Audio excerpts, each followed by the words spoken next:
Сәлеметсіздер ме? 4-ші сынып білім алушыларына арналған математика пәнінен бөлімдері бірдей бөлшектері бар өрнектерді салыстыру тақырыбындағы сабағымызды бастаймыз. 140-ші сабақ. Бүгінгі оқу мақсатымыз бөлімдері бірдей жай бөлшектерді қосу және азайту алгоритмін әріпті теңдік түрінде көрсету және қолдану. Бұл сабақтан біз нені үйренеміз?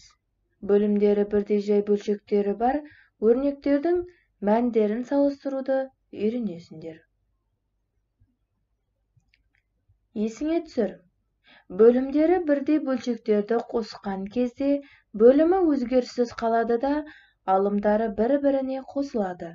Мысалы, 12-ден 4 қосылған 12-ден 5 тең мәні 12-ден 9-ға тең. Бұл жерде бөлімін өзгеріссіз қалдырып, бірдей болғандықтан өзгеріссіз қалдырдық және алымдарын бір-біріне қостық. Яғни 4 пен 5-тің қосындысының мәні 9-ға тең. Бөлімдері бірдей бөлшектерді азайтқан кезде бөлімі өзгеріссіз қалады да, алымдары бір-бірінен азайтылады.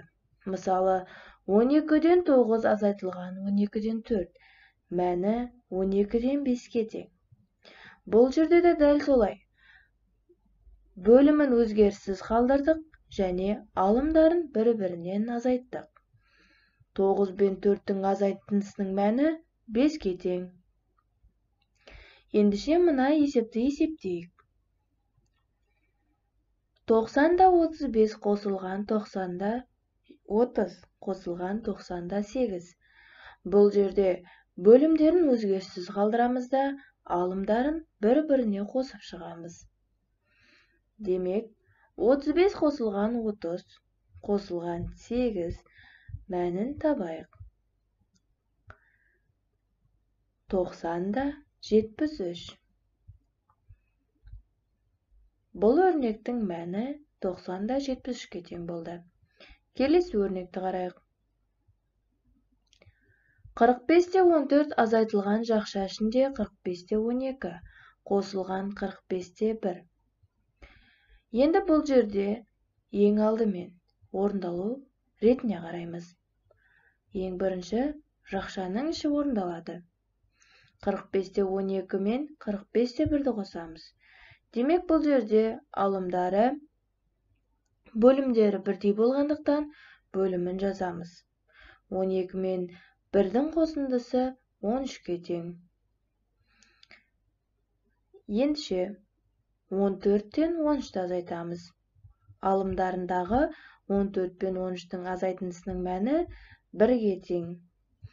Демек біздің өрнектің мәніміз 45-те 1-ге тең болып шықты. Енді салыстырайық. Салыстыруды үйренейік. Бөлімдері бірдей бөлшектері бар өрнектерді салыстыру үшін ең алдымен өрнектердің мәнін есептеу керек. Одан кейін барып, екі бөлшекті салыстыру керек. Мысал ретінде мына есепті шығарайық. 90-да 15 қосылған 90-да 12 және 90-да 1 қосылған 90-да 40. Енді екеуін салыстырайық.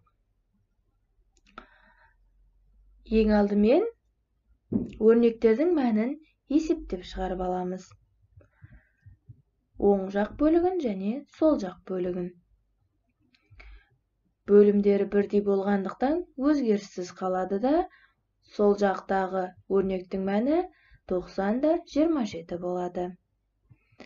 Ал оң жақтағы өрнектің мәні 90-да 41 болады.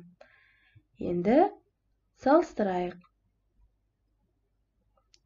90-да 27 көп пе, әлде 90-да 41 көп пе?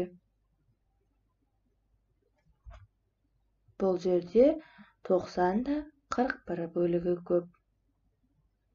Міне, біз салыстыруды үйрендік. Ендеше сіздерге үй тапсырмасы.